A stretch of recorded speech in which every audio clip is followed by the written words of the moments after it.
So hello, my name's Cooper. Welcome back to another video. Today in this video, we're not on the ranch, but we are in the leather shop with CS Leather, CS underscore leather 5 on Instagram if you want anything ordered or want anything. So here's what I got going on. We're going to be working on today. So this is one coaster all finished up.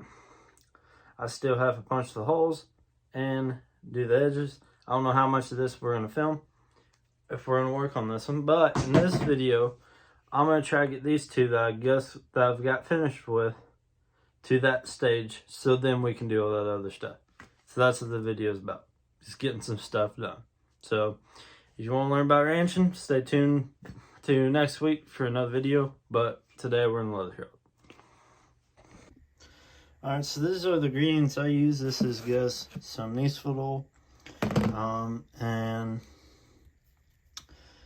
this is a antique dye. What the antique dye it does is, let me get the one already done. See how in these grooves, how they get black and they get filled up. See, if you don't, then they really won't pop and show. So you kind of want to pop out, and kind of also want y'all's opinions on something. Some people like this border. I was trying something different, and some people don't. So I'm gonna try it on this set. If some people like it, then we'll keep doing it. If they don't, maybe we won't do it again. You know what I mean? So yeah. And then to apply it, I use this. This is just a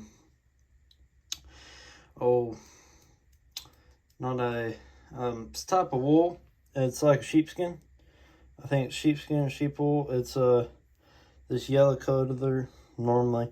It's what people put on saddles. Probably not saying the name right. I don't really remember. So we're just gonna pour a little bit on here. There we are. And then it's always best to do circles. So the more circles will get in those cracks, because if you just wipe down like that, then you don't get everything real good. So when you also put it on there, it will shine it up a little bit. And it doesn't hurt to do the edges a little bit, but this time I'm going to try a new product. And this is a edge slicker. That's not the name. It's called, what is the name of it? Edge coat. So let's get a little bit of that. There we are. So these are things I normally use, just these two things. And I use those on like mainly all my products. Like that's all this was, and like I'm pretty happy with that color, you know. But then I also use this for that color on that side. I think it made it just a little bit darker than I like, but it turned out pretty nice, I think. Some people will like it, some people won't, so it's kind of one of them things. Wonder what the rag is for? It's because if you can see, when you put that on, when you wipe that, see those little lines? You don't want that because they'll show. So you just gotta wipe it. See, there's some over there. Wipe it all down. So now we're gonna take a little bit of this, get it in there. Some people use like little daubers. I've tried my finger for it, but it'll stain your fingers pretty good. Or you're like, well, shouldn't you be wearing a glove? Yeah, but I hate wearing them. They're sweaty, and I just don't like them. So I get by and I wipe it with here, and then I'll be fine, you know. When I'm working out there in the cows and all that stuff, man, it take it all off. So see, we're happier with that product, I think.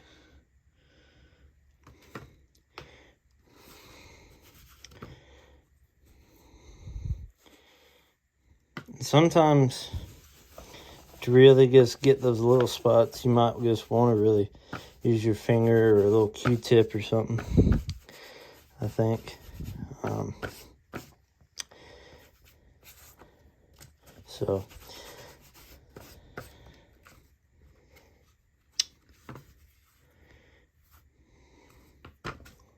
maybe put a little bit right there.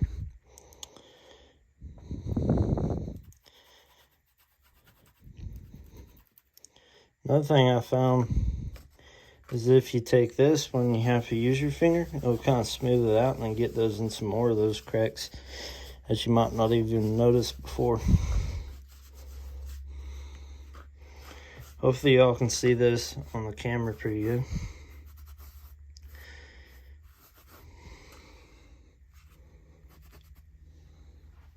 So there we are. So now I think we're happy with these, and I'm gonna put a little bit more on this one. And then when these dry up a little bit, then we'll put some of this on there and I'll be back with y'all. Alright, so now I got me a paintbrush here. I already shook my dye up a little bit. And then tapping it off will help getting some of that off. So now we're just going to go all the way around. Now, I've heard some people like using masking tape, and I have some. I've not used it. Good thing I didn't spill, right? Whoop, sorry, you touched the tripod. My chair did. Kind of rolled forward then. Now, I'm not the best painter in the world, and I don't claim to be. But I think I can kind of get by on something like this, in my opinion. But, I mean, y'all, if y'all have any painting tips, I'll take them, because I'm probably like the world's worst painter for the art talent that I have.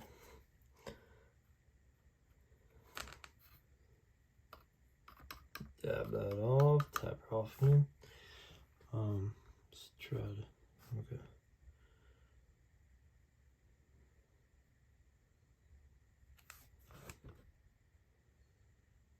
Okay.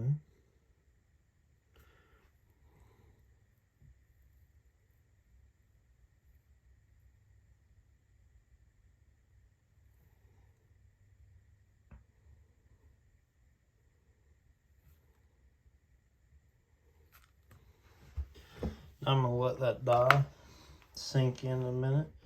Probably wash that brush. Wait for the other one to dry a little bit.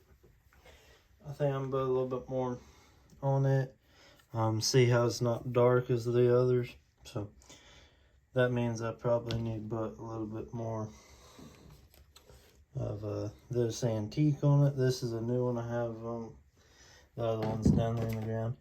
And then on every project, I like to put some sort of like clear coat or something on it. That's one I use. Here, there's another one better. Thanks.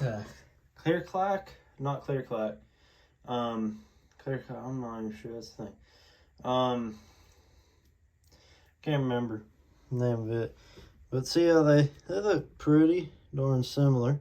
So that's all we're gonna do in this video. Hopefully y'all enjoyed, and I'm gonna get this one finished out. If y'all want to see the finished ones, go on there to the Instagram I said earlier. So see ya. So hopefully you enjoyed this video. Maybe you learned something, maybe you didn't. I mean, I'm not the best leather person. I've only been doing this for 3 or 4 months now. I used to draw, as probably a lot of y'all know, so I'm kind of almost made the full transition to leather work. So hopefully y'all like it, and see y'all in the next one.